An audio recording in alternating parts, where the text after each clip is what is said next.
नमस्कार। कैसे हैं दोस्तों?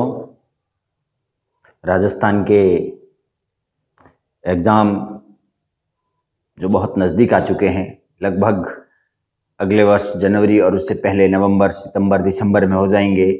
इसलिए मजबूत बन जाएं, सशक्त बन जाएं, हमारे साथ जुड़ जाएं अगर सफलता पाना चाहते हैं। सफल होकर लौटेंगे, ये हमारा दावा है। तो आज भूगोल का एक टॉपिक मैंने राजस्थान का परिचय करवाया था, हल्का सा छोटा सा टॉपिक है, हालांकि बहुत कम प्रश्न आते हैं, फिर भी वहां से शुरुआत कर दी। अब साइंटिफिक होगा सब कुछ। हम इतिहास में कुछ टॉपिक पढ़ रहे थे। हमने इतिहास में पढ़ा था सभ्यताएं, जनपद, राजपूतों की उत्पत्ति और एक महत्वपूर्ण वंश प्रतिहार। उस प्रतिहार वंश में एक नाम मैंने विद्वान का चंद्रशेखर बताया है, वो चंद्रशेखर नहीं होकर राजशेखर है। मित्रों ध्यान रखना उसका, ठीक, राजशेखर नाम है। मेरे को ऐसा लगा मैं बोल तो राजशेखर ही रहा हूं, लेकिन बार बार चंद्रशेखर ही बोल रहा था। ठीक है, तो वो नाम राजशेखर है। ध्यान रखना, ऐसी कोई भी त्रुटि हल्की फुल्की कहीं होती है तो आपकी सुधार दी जाएगी, कोई चिंता वाली बात नहीं रहेगी। तो इसलिए आज हम एक महत्वपूर्ण राजवंश की चर्चा करेंगे और उस राजवंश का नाम है चौहान राजवंश। कौन सा राजवंश? चौहान। महत्वपूर्ण राजवंश है।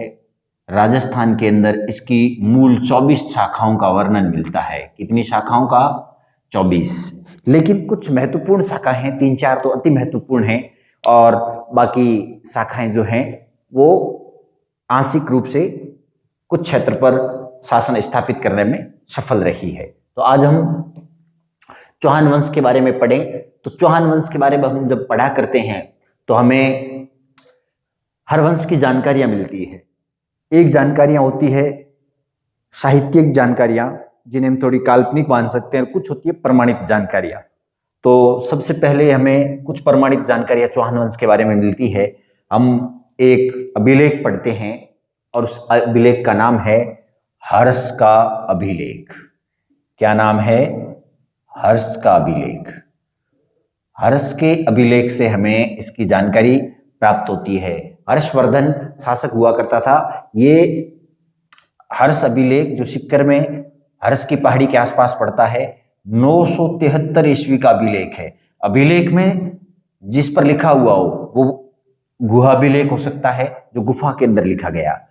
शिला के ऊपर लिखा हुआ शिलालेख हो सकता है, और खंबे के ऊपर लिखा हुआ स्तंभ लेख हो सकता है। तो अभिलेख कई प्रकार के हो सकते हैं। ठीक है, अभिलेखों में भी कुछ साहित्यिक अभिलेख होते हैं और कुछ ये जो मैं आपको अभिलेख बता रहा हूं। तो साहित्यिक अभिलेख में तो जैसे ताम्रपत्र है, किताबें, पुस्तकें सब आ जाती। तो अभिलेख कई प्रकार के, जहां पर भी लिखा हुआ मिले उसे हम अभिलेख बोलते हैं। तो हर्ष अभिलेख 973 ईस्वी में इसकी खुदाई हुई, और ये विग्रहराज कालीन है। विग्रहराज सेकंड के समय का ही ये, हालांकि अत्यधिक फेमस नहीं है विग्रहराज सेकंड, क्योंकि विग्रहराज चतुर्थ चौहान वंश का सबसे महत्वपूर्ण शासक है। हालांकि चौहानों की अनेक शाखाएं, तो इससे हमें इसकी जानकारी प्राप्त होती है, और ये मूलतः जानकारी होती है, हम कह सकते हैं, अजमेर सपाद लक्ष्य के चौहानों की। कहां की जानकारी? अजमेर के चौहानों की जानकारी प्राप्त होती है। तो मित्रों गौर करना, कहां के? अजमेर, इसको सपाद लक्ष्य के चौहान बोलते हैं। एक और अभिलेख, महत्वपूर्ण अभिलेख ये है, इस पे विशेष फोकस करना, और ये है बिजोलिया का शिलालेख। कैसा शिलालेख? बिजोलिया का शिलालेख। बिजोलिया के शिलालेख से जानकारी प्राप्त होती है चौहान, ये अजमेर के चौहानों की। और ये शिलालेख 1169 में, कब? 1169 ईस्वी में खोदा गया। पिछले आरएस में भी, पिछले कई एग्जामों में इससे संबंधित प्रश्न पूछे गए हैं, और इसे निर्मित करवाने वाले शासक थे सोमेश्वर। सोमेश्वर इसे खुदवाते हैं, जो पृथ्वीराज के पिता हैं। और इसका रचयिता, मतलब इसका जो उत्कीर्ण करता है वो है, इसका रचयिता या उत्कीर्ण करता जो है वो है गुणभद्र। कौन है? गुणभद्र। गुणभद्र इसकी रचना करते हैं, और इसकी मूल जो जानकारी हमें मिलती है वो मिलती है कि वत्स गोत्र ब्राह्मणों से उत्पत्ति मानी गई। वत्स गोत्र वत्स गोत्र ब्राह्मणों से चौहानों की उत्पत्ति मानी गई। कौन से? बिजोलिया शिलालेख में। तो ये महत्वपूर्ण दो शिलालेख हैं जो प्रश्न, हालांकि बहुत सारे अभिलेख और भी हैं जिनसे, लेकिन परीक्षा की दृष्टि से अपने दो ही महत्वपूर्ण है, हर्ष का अभिलेख और बिजोलिया का शिलालेख। ठीक है, लिख ले, आप नोट कर लें या इसका स्क्रीनशॉट ले लें।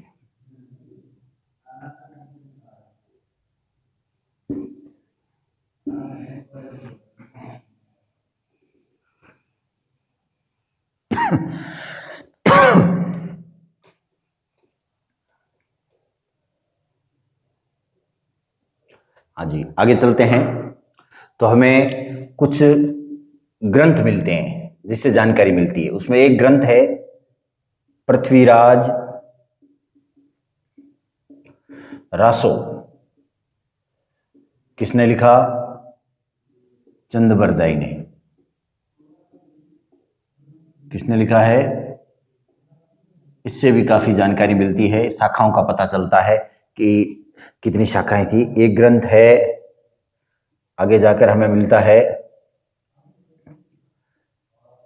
ताजुल महासीर। ग्रंथ का नाम क्या है? ताजुल महासीर। और ताजुल महासीर जो ग्रंथ लिखा वो लिखा हसन निजामी ने। किसने लिखा? हसन निजामी ने।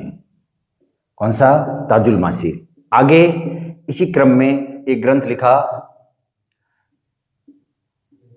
तबकात ए नासिरी। कौन सा ग्रंथ है? तबकात ए नासिरी। ये ग्रंथ लिखा मिनहाज उत सिराज ने। ये परीक्षा की दृष्टि से महत्वपूर्ण है और अजमेर के चौहान वंश की अंतिम काल की जानकारी देते हैं। पृथ्वीराज चौहान के समय की, मोहम्मद गौरी के समय की ताजुल महासीर, तबकात नासिरी, हसन निजामी का ग्रंथ मिनहाज उत सिराज का तबकात नासिरी, ये महत्वपूर्ण ग्रंथ रहे हैं चौहान वंश के। ठीक है, चौहान वंश की जानकारी हमें इनसे प्राप्त होती है। हालांकि इसके अलावा भी अनेक ग्रंथ हैं जो शासकों के वक्त हम चर्चा करेंगे, जिसमें एक ग्रंथ आ जाएगा पृथ्वीराज विजय, जयानक लिखते हैं उससे भी, लेकिन जयानक बहुत बाद के लेखक हैं। बाकी रणथंभौर से चौहानों से संबंधित अनेक ग्रंथ हैं जिन्हें हमें जानकारी मिलती है, जिसपे हमीर हट्ठ, हमीर रासो, हमीर महाकाव्य, अनेक ग्रंथ लिखे गए हैं जिसकी हम चर्चा आगे करने वाले हैं। तो ये महत्वपूर्ण है जिनकी आप जानकारी रख लें। तो चौहान वंश की जब हम बात करें तो चौहान वंश की अनेक शाखाएं हैं राजस्थान में। कितनी? अनेक शाखाएं हैं। हम शाखा की बात करें तो हम पहली शाखा ले सकते हैं अजमेर या सपादलक्स, इसे हम सांबर भी कह सकते हैं, के चौहान। ठीक, अजमेर, सपादलक्स या सांभर के चौहान, इनका जो संस्थापक है वो है वासुदेव। कौन है? वासुदेव। ठीक, अगर आप मैप के आधार पर भी देखेंगे तो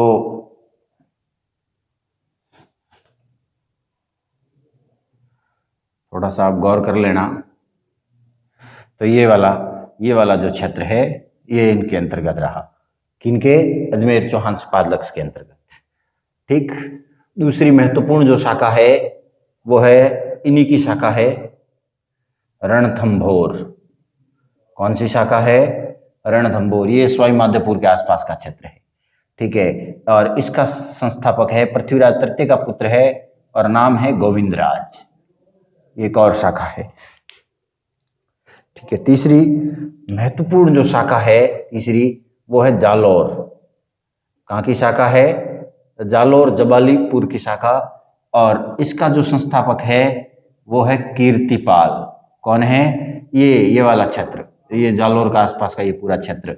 ठीक है, ये रणथंभौर वाले, ये अजमेर वाले और ये जालोर वाले। ठीक, कौन है? कीर्तिपाल यानी कीतू, कहीं कहीं इसका नाम मिलता है कीतू चौहान। ठीक है, ये सोनगरा चौहान हुआ करते थे। ये भी एक महत्वपूर्ण शाखा है। चौथी जो शाखा है वो है अपने हाड़ौती की। कौन सी शाखा है? हाड़ौती की शाखा। इसमें इसका जो संस्थापक है वो है देवाहाड़ा। कौन है? देवाहाड़ा। ये वाला क्षेत्र, ये वाला जो हाड़ौती का क्षेत्र है, ये हाड़ौती का क्षेत्र पड़ता है पूरा। इस पे किसका शासन था? देवाहाड़ा का। इनकी पांचवी शाखा और है महत्वपूर्ण शाखा है और जिसे हम मानते हैं शिवाणा। हालांकि शिवाणा मूलतः पहले अजमेर के चौहानों, जालोर के चौहानों के लिए और फिर मारवाड़ के राठौड़ों के लिए एक आपातकालीन क्षेत्र बना हुआ था, किला बना हुआ था। शिवाणा पड़ता है बाड़मेर में। कहाँ पड़ता है? बाड़मेर के क्षेत्र में। तो ये आसपास वाले ये शिवाना। यहाँ का जो संस्थापक था वो था उदय सिंह। कौन था? उदय सिंह। ठीक, आगे हम बात करने जाएं तो आप देखना, अजमेर से पादलक्ष हो गए, रणथंभौर हो गए, जालोर हो गए, हाड़ौती हो गए, शिवाणा हो गए। आगे आप देखना नीमराणा, एक जगह थी नीमराणा, वहां का संस्थापक था देवराज सिंह। ठीक, देवराज सिंह। ये अपने कहाँ का है? नीमराणा। नीमराणा पड़ता है अपने इस क्षेत्र में, यानी अलवर के पास। यहाँ का प्रसिद्ध एक लेखक है जो कई ग्रंथ लिखता है, जिसके बारे में आगे बात करेंगे, जिसने एक बहुत प्रसिद्ध ग्रंथ लिखा जिसे हम अलग अलग नामों से, हमीर रासों के नाम से भी जानते हैं। वो यहीं से आते हैं, जोधराज। आपने नाम सुना होगा जोधराज। जोधराज नीमराणा के दरबार में बैठते थे। जोधराज, सारंगधर, जिनके हम अलग अलग नामों से जानते हैं। आगे हम बात करें तो आप देखना, ये तो महत्वपूर्ण और प्रमुख शाखाएं हैं कहाँ की? चौहानों की।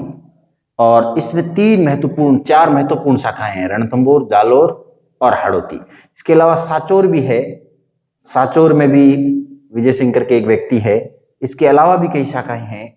ठीक है, जो छोटी मोटी आसपास के क्षेत्रों में नाडोल एक शाखा है। नाडोल पाली के आसपास का क्षेत्र है। ये बीच का ये क्षेत्र पाली के आसपास का क्षेत्र पड़ता है नाडोल। कौन सा? नाडोल। और ये जो नाडोल के आसपास का क्षेत्र पड़ता है, और यहाँ पर जो व्यक्ति था वो था लक्ष्मण देवड़ा। लक्ष्मण देवड़ा ने नाडोल के आसपास के क्षेत्र में शासन किया और प्रमुख शाखाओं के रूप में चौहान वंश कीर्तिमान हुआ और पूरे राजस्थान में इनकी उत्पत्ति मानी जाती है। मैंने कहा कि अलग अलग लोगों ने अलग अलग बातें कही। विदेशी जो राजपूतों की उत्पत्ति का सिद्धांत मैंने आपको पढ़ाया है, उसमें मैंने आपको कहा है कि टॉड विदेशी, कर्नल जेम्स टॉड है, वी.ए. स्मिथ है, कनिंघम और क्रुक हैं, वो इन्हें विदेशी मानते हैं। ओझा दशरथ शर्मा, गोपीनाथ शर्मा इन्हें ब्राह्मण मानते हैं कि ब्राह्मणों से उत्पत्ति हुई। और चंद्रवरदाई पृथ्वीराज रासों में इन्हें अग्निकुंड से उत्पन्न हुआ माना जाता है, जो यज्ञ के बारे में आपसे चर्चा कर रहा था। तो ये तो आगे का है कि भाई अजमेर वासुदेव था, रणथंभौर का गोविंदराज था, जालोर का कीर्तिपाल था, हाड़ौती का देवाड़ा था, शिवाणा का उदय सिंह था, नीमराणा का देवराज सिंह था और नाडोल का लक्ष्मण देवड़ा। ठीक, ये महत्वपूर्ण शाखाएं थी चौहानों की। इससे हम जब आगे बढ़ेंगे तो एक महत्वपूर्ण शाखा पढ़ेंगे, और जिस शाखा का नाम है अजमेर चौहान वंश की शाखा। कौन सी शाखा? अजमेर के चौहान वंश की शाखा।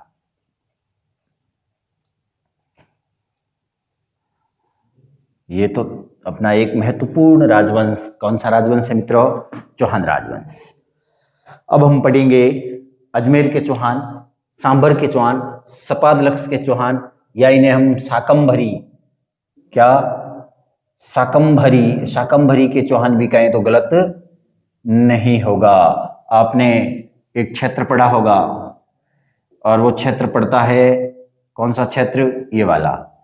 ये जो क्षेत्र आपको दिख रहा है जयपुर और नागौर बीच में, जिसमें एक झील है सांभर झील। कौन सी झील? सांभर झील। इसी के आसपास से एक वंश की उत्पत्ति हुई। कहते हैं कि अग्निकुंड से उत्पादित हुए हो या फिर किसी अन्य कारण से, लेकिन जो भी था, चौहान राजवंश पहले प्रतिहारों के सामंत के रूप में है। किनके सामंत हैं?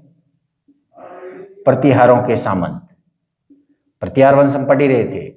इन प्रतिहारों के सामंत हैं, और धीरे धीरे इन्होंने अपने रण कौशल में, अपने पराक्रम में, अपनी कूटनीति में, अपनी रणनीति में जो धीरे धीरे प्रभाव बढ़ाया, तो ये वंश आगे बढ़ता गया। पहला इनका संस्थापक कहूं या मूल पुरुष कह दो, चाहे संस्थापक कह दो, ठीक, वो कौन था? वासुदेव। 551 से 1192 तक इस वंश की स्थिति रही। कब तक?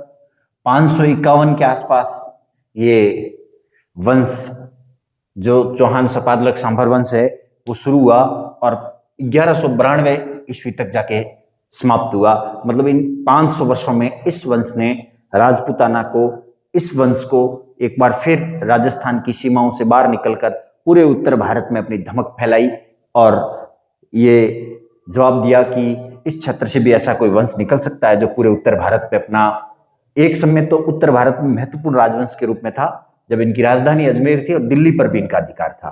तो ये तो थे, हम बात कर रहे थे 551 से 1192, इनकी जानकारी हम ले रहे थे, ये आसपास के क्षेत्रों में थे।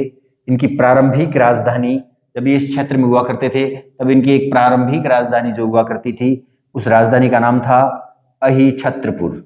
माना गया कि अहिछत्रपुर इनकी प्रारंभिक राजधानी थी, ठीक है, जो कहाँ अब वर्तमान नागौर, नागौर को वर्तमान में हम अहिछत्रपुर कहते हैं। क्या कहते हैं? अहिछत्रपुर। यहीं से इस शाखा की शुरुआत होती है और ये शाखा धीरे धीरे आगे बढ़ती है। तब इसकी अनेक जानकारियां प्राप्त होती है। इनकी कुल देवी, इनकी जो कुल देवी है वो है आशापुरा माता। कौन सी है? आशापुरा माता, ठीक। इनकी इस वंश की जो आराध्य देवी है, इस वंश की जो आराध्य देवी है वो कौन है? जीण माता। आशापुरा माता, आराध्य देवी जीण माता। और आगे इसी क्रम में अगर आगे बात करें तो इनका कुल देवता वो है हर्ष देवता। कुल देवता कौन है? हर्ष देवता। आराध्य देवी जीण माता, कुल देवी आशापुरा माता।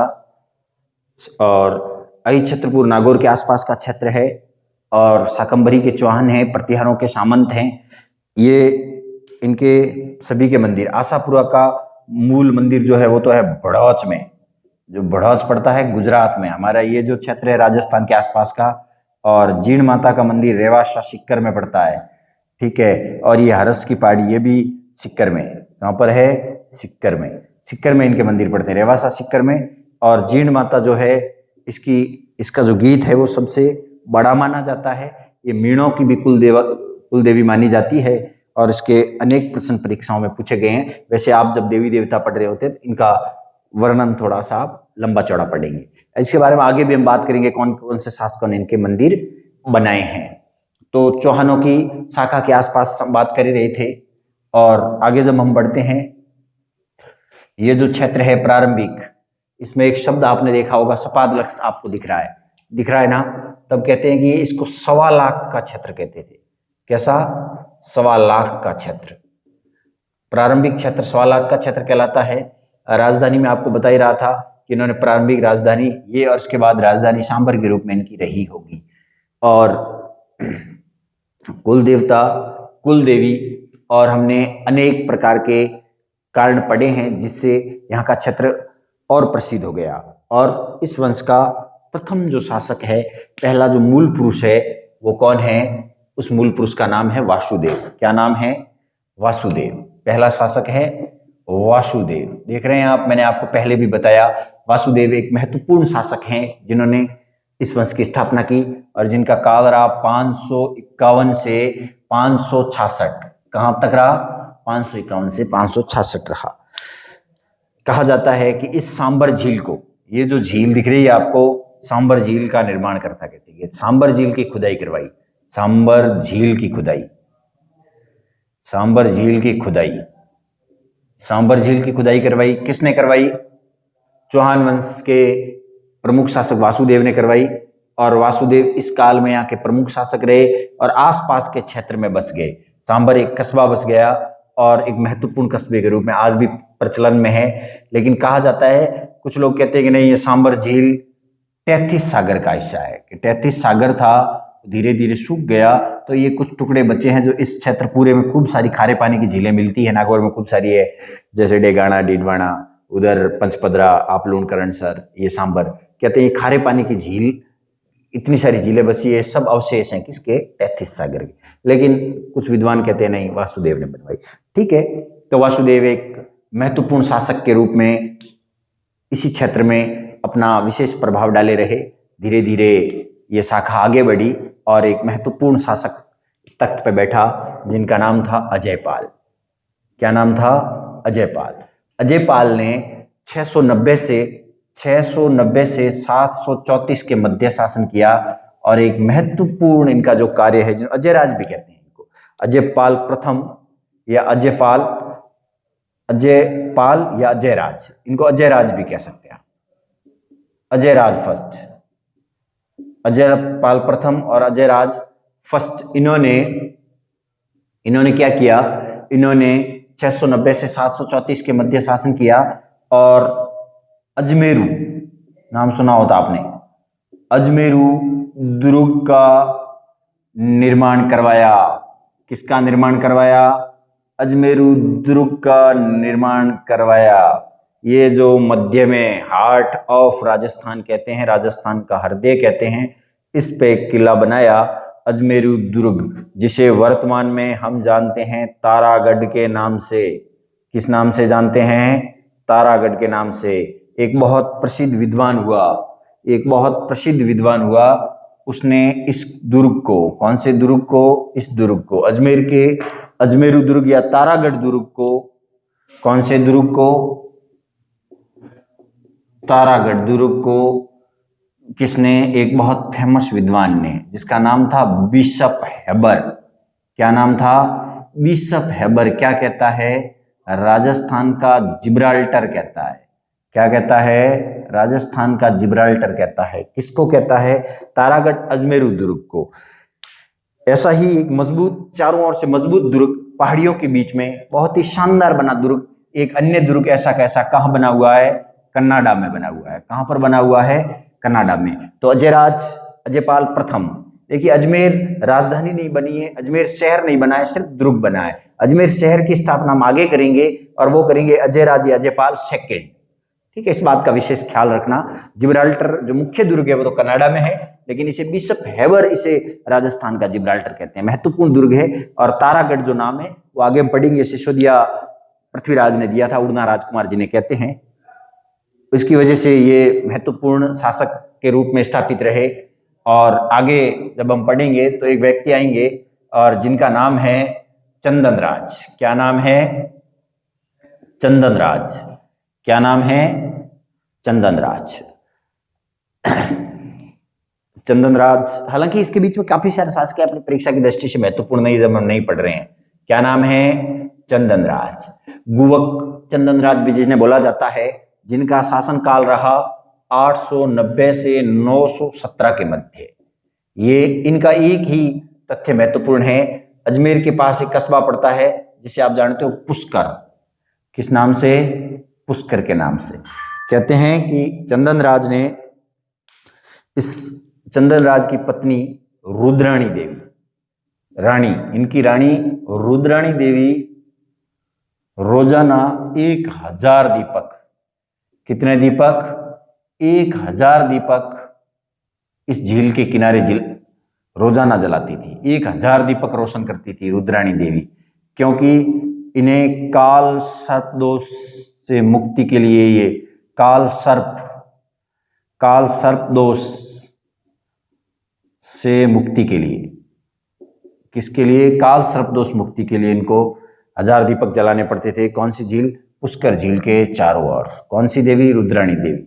कौन सा दोष? काल सर्प दोष। किसकी पत्नी? चंदनराज गुवक राज की। इससे आगे जब हम चर्चा करें तो एक महत्वपूर्ण राजवंश, इससे आगे हम बात कर रहे थे, और एक और शासक हमारे सामने आया और वो शासक था सिंहराज।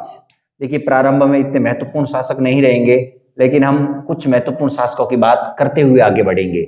944 से 968 के मध्य इनकी सत्ता रही। कब? 944 से 968 के मध्य। लेकिन इनकी एक ही चीज हमारी परीक्षा की दृष्टि से महत्वपूर्ण है, इन्होंने पहली बार महाराज धीराज की उपाधि धारण की। और पहले चौहान वंश के स्वतंत्र शासक है जिन्होंने सामंती से अपने आप को मुक्त कर दिया। कैसे? प्रथम पूर्णतः स्वतंत्र शासक। कैसे शासक? स्वतंत्र शासक। ठीक, तो ये तो हम सिंहराज पढ़ रहे थे।